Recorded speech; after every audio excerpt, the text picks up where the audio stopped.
How'd you meet Jimmy McGary? Well, let me tell you the first time I saw Jimmy McGary. There was a concert at UC's Wilson Auditorium. It was a memorial concert for a drummer who had passed away by the name of David Frericks. And I'd heard about it. It was probably near the end of my high school years. And so a lot of Cincinnati musicians were there, including Popeye Maupin, Grover Mooney. The saxophonists that I recall were Jimmy, Warren James, and Larry Dixon. I think also Lee Stoller played on the concert. That was the first time I saw Jimmy McGary, and he seemed to be the guy that was in charge musically. I met Jimmy because I had got a gig at a new club. It had not been established as a club, but it was called the Blue Wisp in Cincinnati. I happened to have the first house gig there, which happened on the second week that they had live music. And I played for a few weeks. And at that time, it was very shortly, I guess, after Fred Hirsch had left town. And Fred and I had become friends for the maybe period of several months before he left and went to New York, or went to Boston, actually. And I spoke to him on the phone. He said, "You should call Jimmy McGary. It sounds like a good gig." So I did call Jimmy. Fortunately, he knew who I was because I'd been around a little bit playing on Ed Moss's scene, and I knew who he was quite well. And he said, "Yeah, sounds good. I'll come in on Saturday night and check it out." He had been playing in a wedding reception band with a guy named Mike Machineau, who incidentally had a music store. And he came in. He was wearing the band uniform, had a big wide collar, a white shirt, and a vest. And he came in and he hung out, played some tunes, and at the end of the gig, he said, "Yeah, I like this room. I like it. This is nice." And I was playing with Marty Widow, who was a bassist. Really can't remember who the drummer was right at first, but the guy who settled in as being our drummer for most of the time was Don Gallick, and then later Rhodey Hazelton. I started with John Vinegar on drums. But he said, "Yeah," and so he started the gig with us.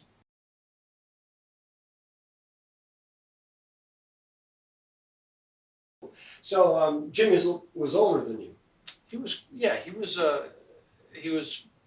52 years old at the time we started the gig, because I remember that he told me, how amazed he was when he was turning 53, and I believe I was 24 years old at the time. And so he developed a friendship with Paul Wisby, the owner of the club. Margene Wisby wasn't really part of the club at that point so much, but he arranged for Mike Machineau to get him a PA system for the club. At the beginning, there was a little kitchen, but when the jazz started taking off, he took out the kitchen, and that's where the bandstand moved. And we started having WNOP nights that were promoted on the radio. And it really started taking off, where it was jam session nights on Thursday were sometimes packed with people outside the door. Musicians were coming from all over the place to sit in. Guys from down in Kentucky, guys from up further, than Dayton. People were coming around that Jimmy had known for years when he played in Avondale in the 60s. I met a lot of people. I met Odell Jackson, piano player. So at that point, Jimmy McGary was very, very well known in town? He was well known, but he hadn't been playing out because, honestly, from my perspective, I don't know what was going on the West End, but the only active jazz club prior to that was Ed Moss's Eminon. Everything else had dried up. In fact, we jokingly called it the last outpost. What year was that about? Well, when Eminon was thriving was, I'll guess, beginning 73, 74 through 80, I guess. But we started at the Blue Wisp in 1978.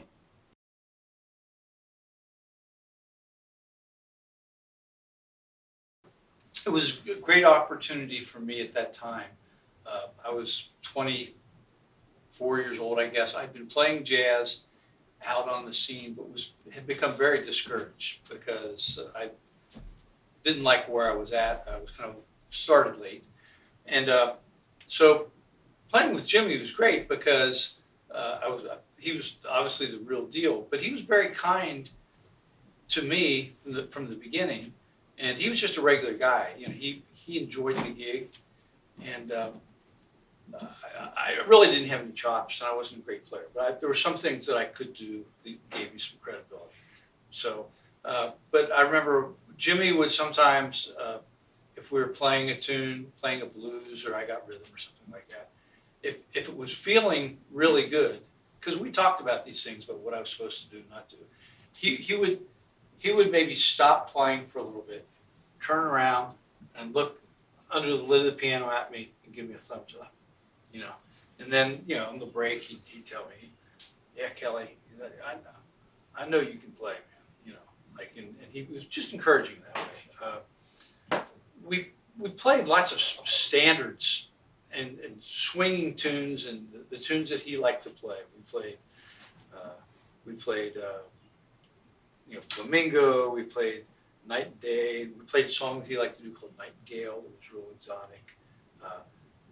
The things you would expect. You know, what is this thing called Love? Lots of I Got Rhythm.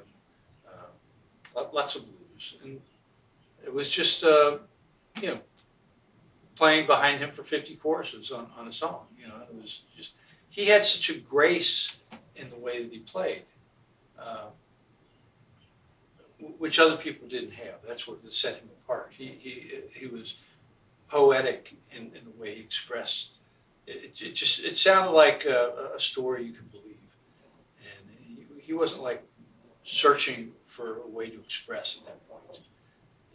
You know, it just flowed and it bounced. And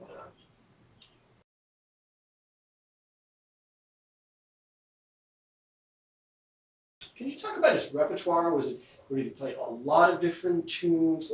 What was his repertoire like? What well, play some ballads. You know, I'm trying to think. We played "What's New" was one we liked to do a lot. We recorded that, and as I said, "Body and Soul." He did. I guess just a lot of you know, straight ahead swinging tunes, Gershwin, and we do Solar, and we do you know, some other jazz tunes as well.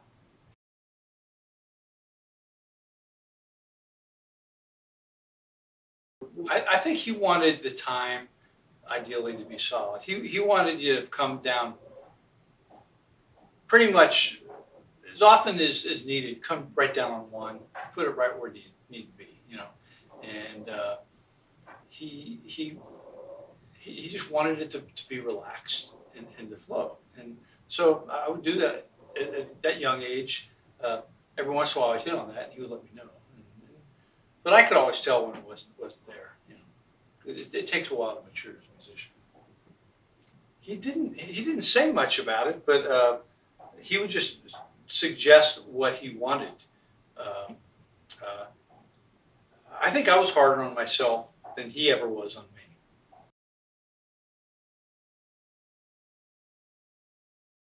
Would you say Jimmy McGary was the most well-known musician, jazz musician in their town, or among them, like Cal and all those guys? Yeah, he was, and I heard one young woman that I know. She brought her newborn baby to meet Jimmy and said, "This is Father Jazz." Fred Hirsch said that. Yeah, yeah, Yeah, and Fred Hirsch said that yeah. So as well. yeah, Jimmy was he was a great musical spirit, and he was respected by everyone.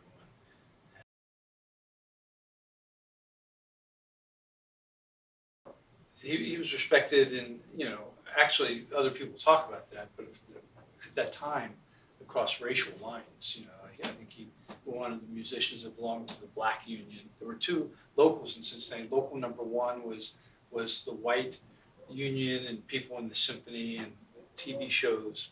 Then I can't remember the name, but there was a Black Union. And Jimmy was part of the Black Union, and he played during the riots in the '60s. He was playing in Avondale clubs, and there was a story that I heard that Miles Davis came into the club. Jimmy told us this. That Miles came into the club. He might have been playing the jazz festival, And the guys in the other band and the other guys in the band were terrified. Oh man, Miles is here. What are we gonna do? And I think it was an organ group, and Jimmy was playing. And after the set was over, uh, Miles stood up or raised his hand or something, and motioned for everybody to be quiet. And he said, they told me there weren't any white cats in the Midwest that could swing. He said, when you go out and start burning houses down, leave this cat's house alone.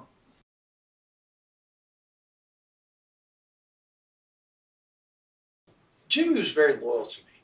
That's what it was. I mean, I happen to know that there were other up and coming players, and it was suggested to Jimmy that he might get this other person.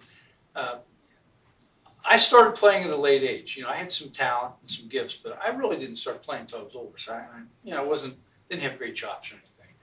And but Jimmy said, no, I'm gonna stay with Patrick. So that was kind of loyalty.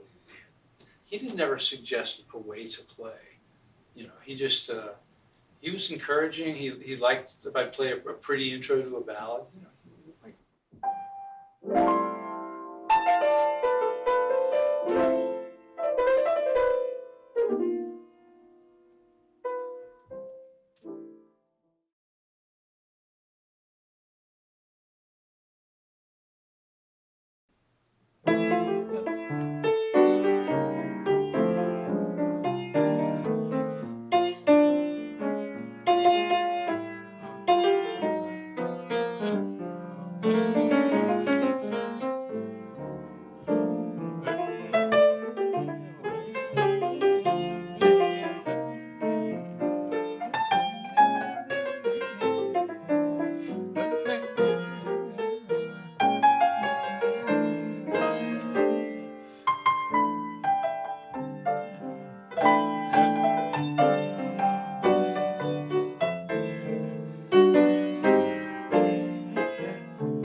Jimmy told me that when he was young and in Akron, he started playing and couldn't play that well. He was probably playing alto at that time and going into clubs and not being encouraged, kind of laughed off the bandstand. That typical story you hear about people. So, but during World War II, he was a Seabee, and after he got out, he lived in New York, and he told me that he studied clarinet with somebody that played in the New York Philharmonic, and he hung out on the scene, presumably heard Bird and all the jazz people, and really got a lot better. He immersed himself in the scene, and I just recall him saying that when he went back to Akron, he had the opportunity to go into a club to show people, but he decided not to. You know, I guess he thought that was not very classy to do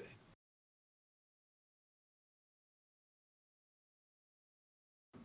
When we started the gig at the Blue Wisp and we started to become friends, he was working a day job for the state of Ohio. I think he was maybe a jobs counselor. Uh, but he would sometimes have freedom during the day, and I was working at a place called the Player Piano Shop, which was 2 doors from the Blue Wisp. Which is another story. That's why the Blue Wisp became a jazz club, because of Harry Garrison, who ran the Player Piano Shop. But Jimmy would come in and just visit and hang out, and it was always a lot of fun hanging out with Jimmy on the Blue Wisp gig and other various gigs we had. We had a lot of fun.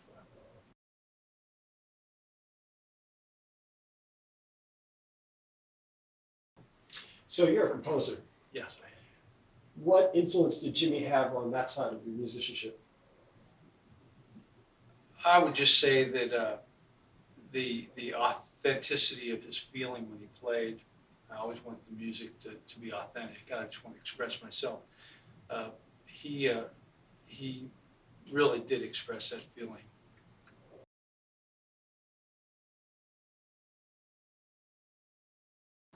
Another story is we were hired to play at a club in Cincinnati called Bogart's at that time to open for the group Jeff Lorber Fusion. So we played the first set, and I remember being off to the side after our set before the second set, the featured act started, and the saxophonist for Jeff Lorber Fusion was a guy by the name of Kenny Gorelick. And he came up to Jimmy and told him how much he admired his playing, and that he didn't play in that style, but he knew how great Jimmy was. Of course, that's Kenny G. Yeah, that's kind of interesting. He was very respectful of Jimmy.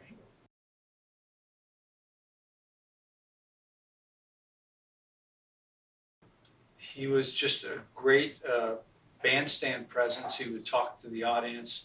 He would talk to the bar. Just, you know, he'd take a drink of his Heineken and say, "How sweet it is."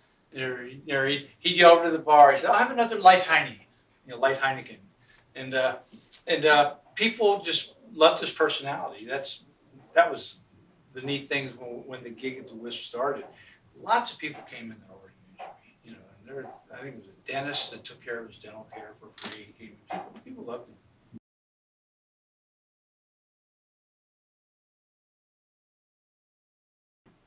I think there's an earthy street sensibility that he played with that is the essence of jazz.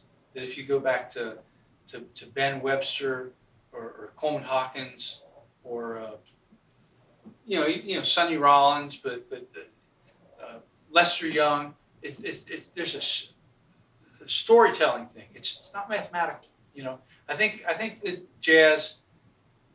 There's a lot of wonderful creativity that came after the eras of those players, and I don't knock it at all. There's just a storytelling in the style and in the soul of Jimmy McGary that I don't believe will ever get old. I think when somebody comes along and can play like that and connect with people, it's going to stay alive. I appreciated that he let me play. I think it was a very special thing for Cincinnati, the Cincinnati scene, a wonderful gift that he landed here because he did influence a lot of musicians. Everybody knew that Jimmy was the shit. He was the real deal. And you could see it when people came here from out of town that they'd want to invite him to the bandstand.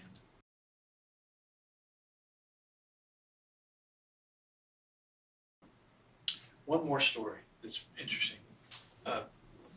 Sonny Stitt came to town to play a gig, maybe a Thursday, Friday, and Saturday at a club in town. I can't remember which one it was. But Jimmy showed up on Thursday night, and he sat in. And Jimmy was at the top of his game. Sonny said, "Yeah, man, all right, said, let's hang out tomorrow before the gig." So Jimmy went to Sonny's, wherever he was staying, the hotel room, whatever.